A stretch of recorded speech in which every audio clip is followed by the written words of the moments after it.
Hey everyone, before I begin, I just want to say I've got a new channel called Unfortunate Ends, which is all about people that have a tragic and unfortunate end to their life. I would have put the videos on this channel, but I just thought the style and the type of stories were a bit different, so I thought I'd separate it. So if anyone's interested in seeing more videos from me, be sure to check it out, and I'll put a link down below in the description. Anyway, let's get into the video. In the late 18th century, Sir John Lindsay, a captain in the British Royal Navy, either sired or adopted a woman from the West Indies, who went on to become a British heiress. She later had her own part to play in the Abolition of the Slave Trade Act of 1807, one of the most significant pieces of abolitionist legislation of the 19th century. But who was Dido Belle, and how did she come to play a prominent role in British society? Dido Elizabeth Belle Lindsay is a figure that few individuals know the name of today, but perhaps many people have seen her portrait.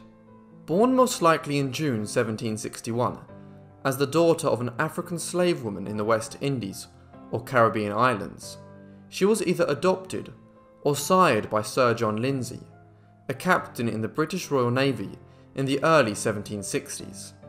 Sir John Lindsay was born in 1737, as the son of Sir Alexander Lindsay, 3rd Baronet of Evelix, and Amelia Murray, daughter of the Viscount of Stormont, nobility of Scottish origin who had made their wealth and status in Ireland. John was a naval commander who joined the British Royal Navy and achieved the rank of Admiral late in his life, at a time when the British Royal Navy was turning Britain into the most formidable political, economic, social and cultural power in the world.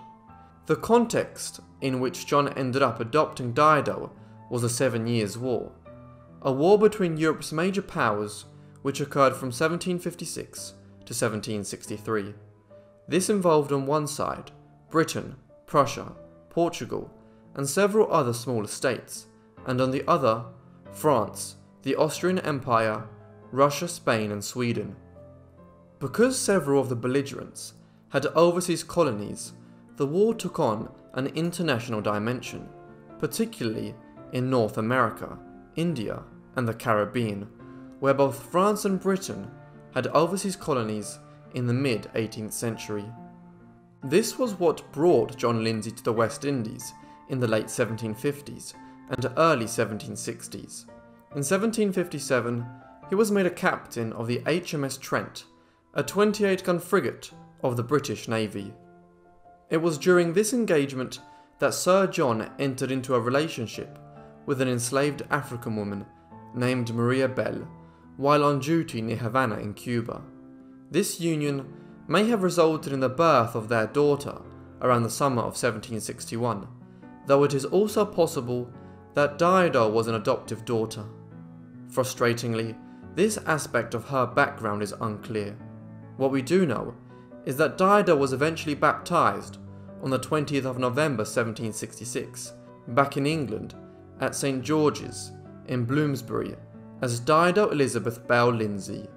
Sir John named her after Queen Dido, the mythical queen of Carthage in Tunisia, who was immortalised in Virgil's Aeneid. We have substantial enough archival evidence to be able to trace some of Dido's later family life. For instance, there is a document dating to 1774, which transferred some land Sir John owned in Pensacola, in northwest Florida, to her mother, around what would now be known as the Panhandle part of the state. At this time, Dido Belle was described as being a resident of London. It also suggests that Belle had been given her freedom by Sir John, and as such, Dido grew up as a free woman in London in the 1770s. This was an entirely unusual situation in England during this time. Of course, there were many former enslaved people who were now free in England at that time, but they mostly would have been of a lower social status, and almost certainly not adoptive members of British high society. Dido's significance as a historical figure largely revolves around her position as a daughter of the Mansfield family. Sir John did not raise her directly, but rather She was brought up in the household of his uncle, William Murray, the first Earl of Mansfield. Murray was a British barrister, politician and lawyer who was born in 1705. He grew up in Scotland but moved to London when he was just 13. He entered the London Bar when he was 24 years of age and eventually became one of the most significant figures in the abolitionist movement, which was growing in England and elsewhere in the second half of the 18th century. This reflected the goals of the age of the Enlightenment, when Europe was trying to reform itself after 2 centuries of religious wars and violence. As part of this, there was an effort to end slavery and other practices such as corporal punishment. As such, it was entirely fitting to Murray's character, who was ennobled as the first Earl of Mansfield in 1776, that he would elect to adopt his nephew's daughter. Dido lived with the Earl's family at their London residence near Bloomsbury Square in London until at least the early 1780s, and then subsequently at Kenwood House in Hampstead in London, on the northern boundary of Hampstead Heath, between Hampstead and Highgate. Here, Dido held a strange position, halfway between being a household servant and a member of the family. Some even describe her role as being similar to a lady's maid. Such were the peculiarities of being an adoptive slave child in England in the second half of the 18th century. The relationship between Dido and her Mansfield adoptive family shocked contemporary society in London. When Thomas Hutchinson, a prominent member of the English colonial establishment in North America and former governor of Massachusetts, visited at the end of the 1770s, when Dido would have been about 18 years of age, he was surprised to find that the Mansfields treated her much like any other member of the family. He recalled his first impressions of her in his personal diary, stating that she came in after dinner and sat with the ladies, and after coffee walked with the company in the gardens, one of the young ladies having her arm within the other. She had a very high cap, and her wool was much frizzled in her neck, but not enough to answer the large curls now in fashion. I knew her history before, but my lord mentioned it again. Sir Lindsay, having taken her mother prisoner in a Spanish vessel, brought her to England, where she delivered of this girl, of which she was then with child, and which was taken care of by Lord M, and has been educated by his family. He calls her Dido, which I suppose is all the name she has. He knows he has been reproached for showing a fondness for her, I dare say not criminal.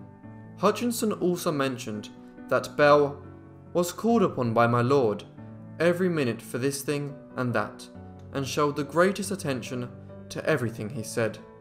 Moreover, he describes her as being neither handsome nor genteel, pert enough.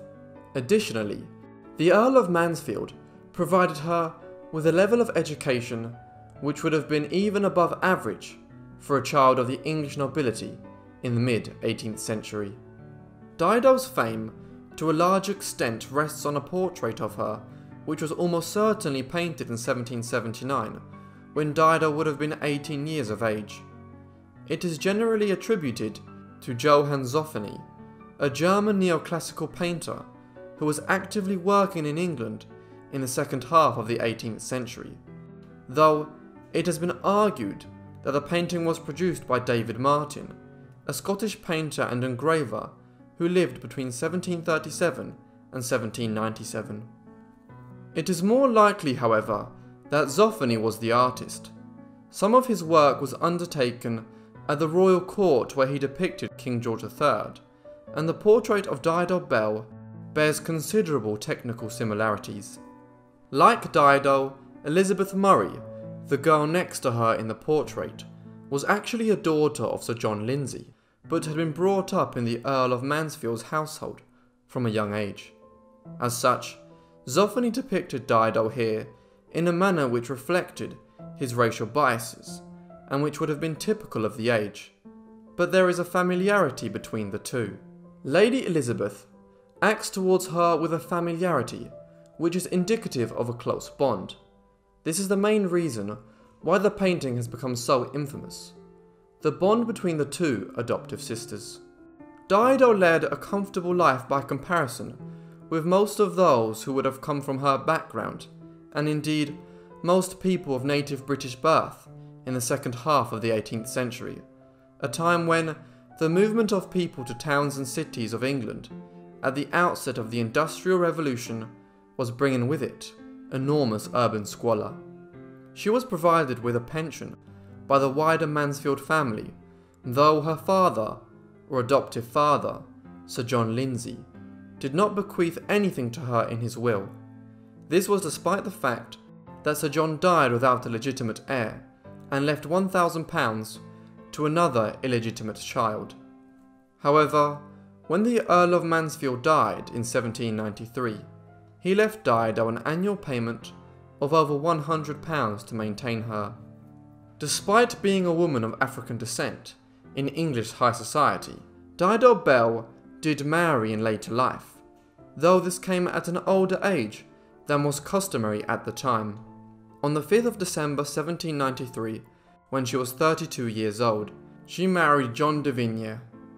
De Vigne was recorded as working as a steward at the time in the parish of St George's, around Hanover Square in London, in the region around what is now more typically referred to as Westminster.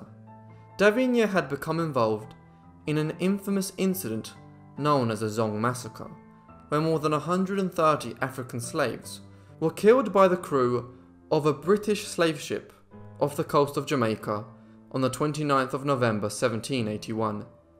De Vigne had presented evidence in defence of the murdered victims in what was largely a case centred around an insurance claim by the slave owners. Critically, the case was heard before the Earl of Mansfield, a Lord Chief Justice of England at the time, and thus one of England's most senior judges, and also Dido Belle's adoptive uncle. Evidently, De Vigne and Mansfield maintained a relationship for many years afterwards, and this provided the basis for De Vigne's and Dido Belle's marriage in the early 1790s. Married life went well for the couple. Dido had at least 3 children that we know of, 2 twins being Charles de Vigne and John de Vigne, and another son, William Thomas de Vigne. The twins were born in 1795, while William Thomas is recorded as being baptised on the 26th of January 1802. Dido, however, died in 1804, when she was entering her mid-40s, a tragically young age for a time when life expectancies were rapidly increasing. Dido Belle has been the subject of some extensive studies and literary work in the 20th and early 21st centuries, in large part owing to the peculiar circumstances of her upbringing and life as a freed slave woman in England at a time when such a situation was very unusual. This is not to suggest that freed slaves did not live in England at the time, but few were the adoptive children of the British nobility, and almost none were depicted in the way Dido Belle was in Zoffany's painting. The most significant work to memorialise her life was the 2013 period film entitled Belle, which was directed by Ama Asante. Crucially, her story here is depicted in terms of her relationship to her husband and the Zong Massacre. The story suggests that the case was crucial in the evolution of the Abolition of the Slave Trade Act of 1807, which was the first piece of monumental legislation leading to the end of the slave trade, and subsequently, over the course of the next 50 years, the gradual abolition of slavery entirely throughout the civilized world. Thus, the woman whose life began under such mysterious circumstances in the West Indies had a considerable impact on the history of early and mid-19th century Europe. Thank you so much everyone for watching this video on Dido Belle. I hope you enjoyed. If you did, leave me a like and a comment down below, and if you're new, why not subscribe? If you have any suggestions of any future videos, you can send me an email or send me a message to my Forgotten Lives Instagram, or even leave a comment down below. And make sure to have notifications turned on so you get all my videos as soon as they're uploaded. Anyway, that's all from me, so I'll see all of you in the next Forgotten Life. Thanks.